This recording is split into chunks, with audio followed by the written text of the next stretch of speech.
welcome to the Cardboard Cave podcast. I am one of your hosts, John, and today is going to be an interesting podcast. Why will it be interesting? So today I'm going to be alone, but I am going to provide you guys the insight and a little bit much more detailed of what happened with the ban list that was updated in regards to Wizard of the Coast and banning the three most important cards in Commander.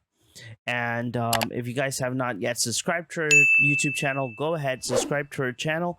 And as well, if you have not yet followed us on TikTok, go ahead and follow us on TikTok because we're on the road for 3,000 followers. I'm super happy about that, but let's go ahead and get into the details. So guys, recently today, not today, my bad, not today, but recently the Commander ban list has been updated. I think since for a long time. So on September 23rd, 2024, they updated the ban list for Commander, and 4 cards were chosen: Dockside Extortionist, Jeweled Lotus, Mana Crypt, and Nadu, Winged Wisdom. I understand the ban of Dockside and Nadu. Nadu is a card that's very troublesome. Obviously, I think in Commander it would be a little bit much more different because in Commander it is powerful, but it's not like overpowered. Being the fact that Nadu is a 3/4 and we're playing Commander, there are a lot of like removal spells that can actually remove it quite quick. You know, we have Swords to Plowshare, we have Path to Exile, Deadly Rollick,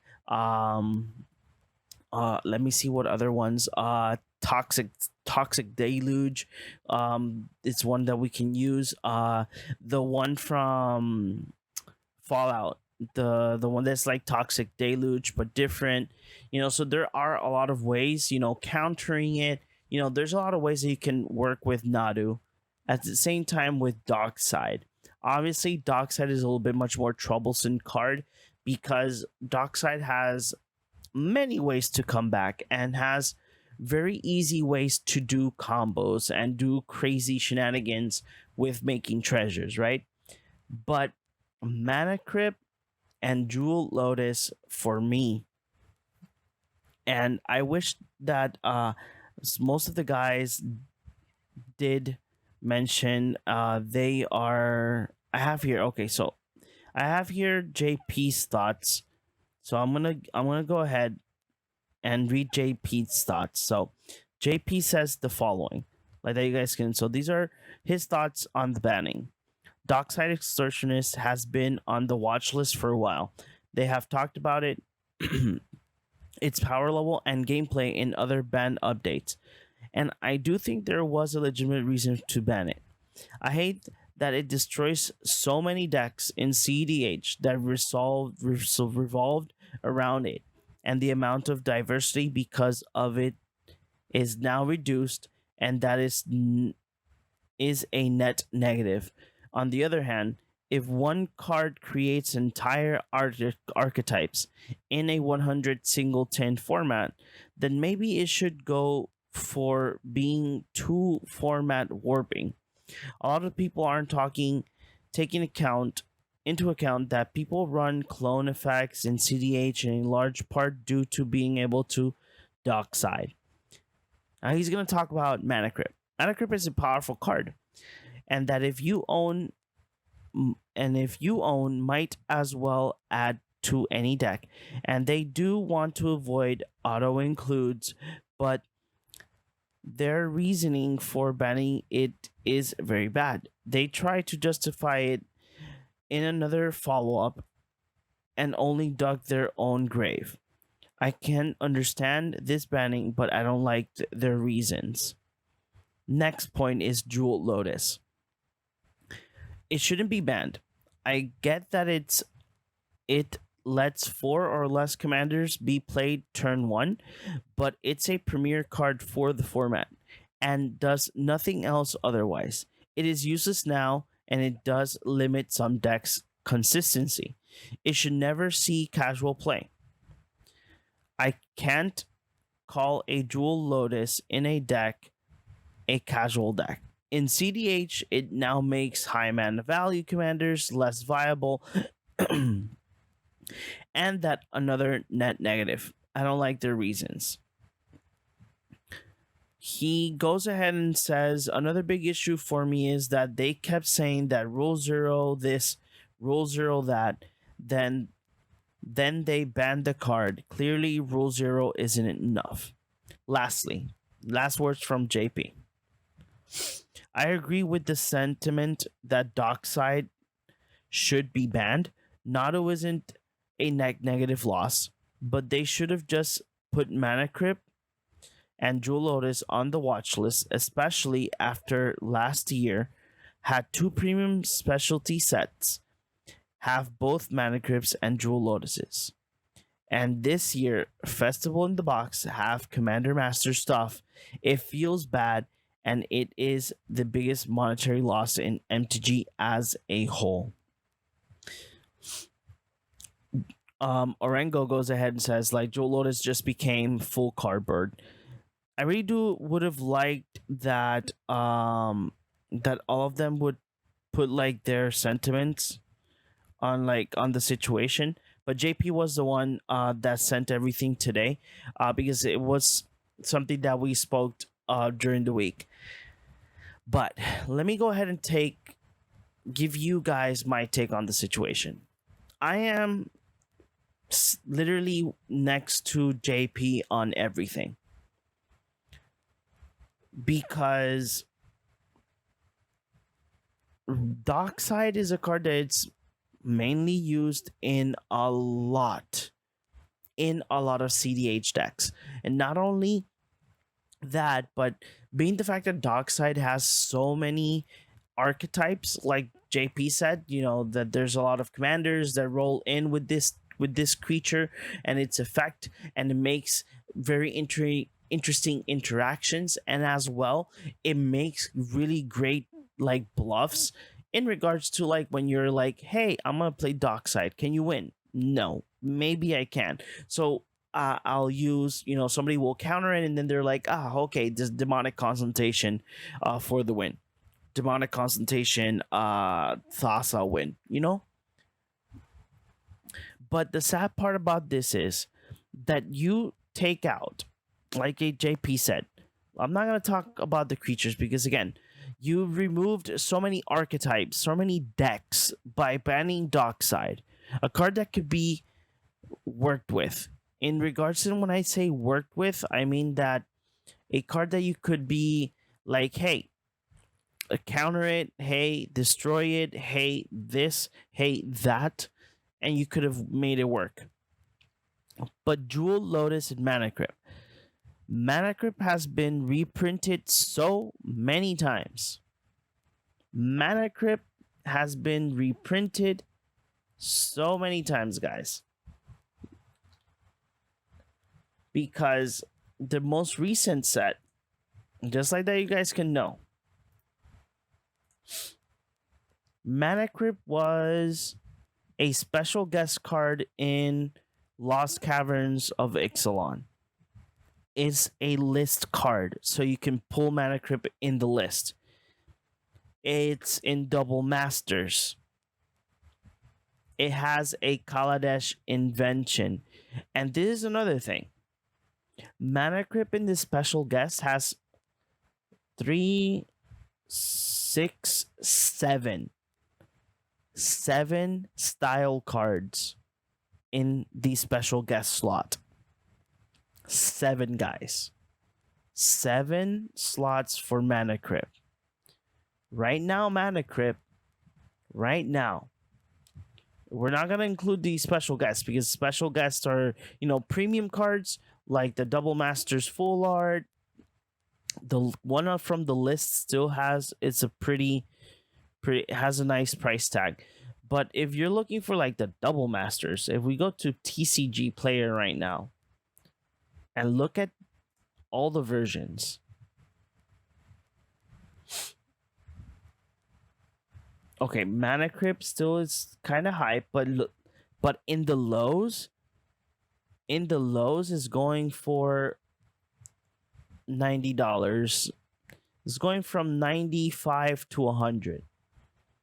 And that is now because other days, the same day, the day from when they announced the ban list, they lowered price stupendously.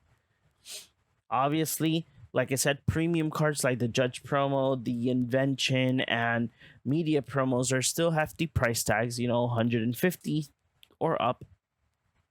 But let's look at Jewel Lotus, guys. Let's look at Jewel Lotus. But before we talk about Jewel Lotus in regards to like how much it costs and whatnot, going back to Mana Crypt.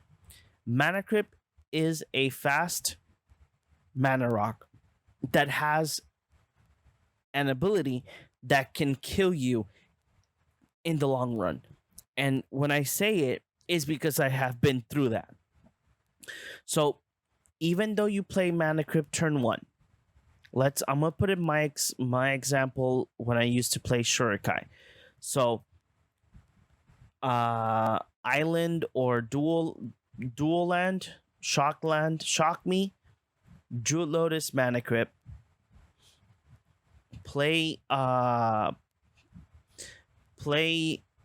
Shurikai turn 1, and with Mana Crypt I have a way to be able to at least draw 2 cards in one of the turn circles. Okay, cool. On my upkeep, I have to either flip a coin or use a dice to determine if I'm going to receive 3 damage. And I know, it untaps and everything. You have 2 colorless mana, but you receive 3 damage if the roll is wrong. If you call it wrong, you receive 3 damage. I have died by Mana Crypt. And then yes, it gives you 2 mana off the bat. And yes, it could help you out to take out more mana rocks quicker. And I know this because I play CEDH and high power decks. So I do know that turn 1, if you play land, Jewel Lotus, Mana Crypt, Arcane Signet, or Mana Crypt and Mox Opal, or Mana Crypt and Chrome Mox or Mox Diamond, etc., you have a lot of ways to have a lot of mana in turn 1. That's fine. But that's the whole point of competitive EDH. We're not going to get into that yet. But it's a card that it was made for Commander. It's not made for any other format. Mana Crypt is made for Commander. It's a premium card. It's a card that you have been reprinting so many times, and as well, it's available. If I'm not mistaken, Mana Crypt does appear in Mystery Boosters 2 as well. If I'm not mistaken, I think somebody mentioned it in one TikTok that I heard during the day. So yeah, it is troublesome. Now let's go to the premium card that is for Commander. A card that was designed only for Commander. You can't use it for Modern. You can't use it for Standard. You can't use it anywhere else except Commander. A card that used to cost around this 90 to 120, give or take, now costs $50, $60. And obviously, if you want the premium ones, it will bring you a nice price tag. This card was presented in Commander Legends, a full set that was designed for Commander. Wizard of the Coast was like, hey, we're going to give you a product. We're going to give you a product that's called Commander Legends. And as well, we're going to tie it in with D&D, like you can have Baldur's Gate Commander Legends as well. That I think that that was a mistake, but still, going back to the first Commander Legends, Jewel Lotus was presented in that set, and not only that set, you could get Jewel Lotus in like the normal frame or full art frame, and then from there it was reprinted with 3 premium cards. It was reprinted in what was this set called? Commander Masters. So another Commander set. So Commander Legends, Commander Masters. In Commander Masters, you could have gotten Jewel Lotus in the normal frame, in the a foil etch, and the two like full art different style, because there's one that was like a dark background and the purple one. What happened? Why ban a card that it's only and strictly for Commander? And the card says it right there. Sacrifice Jewel Lotus, add 3 mana of any one color, spend this mana only to cast your Commander. This card didn't need a ban. This card became a card that we can't use. And right now I'm in Scryfall and it says, oh, it's legal in Legacy and Vintage. Oh, okay. We can't use them there. Are legendary creatures in those formats are legendary creatures. They're not commanders. Unless they do like a new ruling that you can use Jewel Lotus to like pay the 3 mana for your companion. Heck no. Heck no. And right now we're looking for the pricing of the Jewel Lotus from Commander Legends. Jewel Lotus was selling the most expensive one. Nearmint foil was 112. Right now it's going 250. Let me see if I can.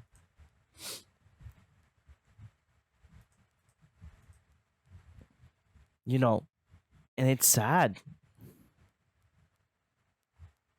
It's sad that we got to this point. It's sad that we got to a point where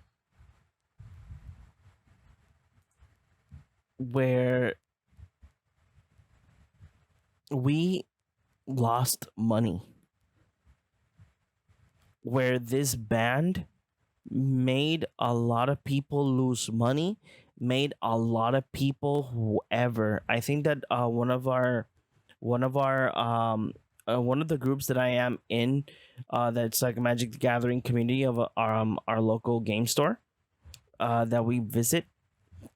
They were like that. There's a local game store in the States that is giving everybody store credit if they bought like Mana Crypt, Dockside. If they bought like the 4 banned cards, they will give you like a full refund, put in store credit. And it's sad, because again, you destroyed the competitive side of Commander, because that's the whole idea. Like JP mentioned it in one of his messages. We have Commander that's for people that build probably high power decks, fun decks, casual decks. And then there's CEDH, that's competitive Commander. And as well, like the High Highness mentioned in TikTok, that for people who resell like herself, it affects them because they lose money. But as well, you're obligating players to be like, okay, I need this high costed card for my CEDH or for my Commander, but why should I buy it if there's a high chance that they will ban it, and when they ban it, the card will not cost the same price? You guys know what I mean? Because let's say that, for instance, somebody bought a Mox Diamond right now. Let's say that somebody bought from the vault Mox Diamond, that it's almost $800.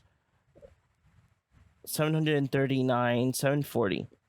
Let's say that I bought one, and from 2 weeks from now, they're like, "Hey, so we noticed that Mox Diamond is too powerful. We're gonna ban it." And then from a $750 card goes ahead and tanks to 400. That means that I lose $300. I don't win nothing. I lose money, because sometimes you do the investment and you're like, "Oh, okay, that's fine. I bought the card, blah blah blah." And then you're like, "Okay, right now I'm very tight. I do need to go ahead and sell the card," and you sell it at least like additional, like a couple of dollars more, and you gain back what you invested in, and probably a little bit more, much more extra, right? But this ban does not make sense. The Commander Rules Committee, I don't know what they're doing. I don't know what's going on. It doesn't make sense, really. Doesn't make sense. And the thing is that the other thing that's going on is that a lot of people have left. A lot of people from the community that we know, Josh Lee Kwai. I don't remember the other person that mentioned it yesterday, but Josh Lee Kwai posted today that he's leaving the Commander Advisory Group. And then the thing is that now, due to this band and everything, now there's Louis Stardust, Hire, comedian, and Ken Bowman are doing, or they formed, the CEDH Collective. You can go to their website, that is cedhcollective.com, because they want to maintain CEDH alive. And I understand, because I think that the next step is, if the Rules Committee wants to gain back any type of accreditation from the fans of Magic the Gathering and of the format, they have to divide Commander and CEDH, even though they're the same thing, but they're pretty different. You have casual Commander, where you have people that only play like high power decks or fun decks, or $50 upgraded precons, and or higher budget precons. Like myself, I built a high power Davros Commander. When I sold Shurikai, I was like, yeah, it's time to build a new deck. So I went ahead, got my Davros Commander, and I made it high powered. I don't have no rocks. I don't have the simple ones, like the talismans and Arcane Sickness, Soul Ring, but no Mana Crypt, no Mana Vault, none of that. I only have the essentials. The cards that I need. That's it. Because, in complete honesty, this band affected the community a lot. Not only financially, it affected a whole competitive scene. And I think that one of the things that Wizard of the Coast should do is treat CEDH as its own thing and Commander as its own thing. That's what they have to do. They should do. So guys, thank you for listening to today's podcast. If you guys have any insight or anything that you guys want to mention in regards to the band, give me your opinions down below on the comments below, and tell me your thoughts about the situation. I hope you guys enjoy this content. There's a lot of content coming your way. We have a couple of videos that are going to be released very, very fast. But nothing, guys. Hope you guys have a great time, great day, And don't forget, if you have not yet subscribed or followed us on YouTube or TikTok, go ahead and do it. I will see you guys in the next one.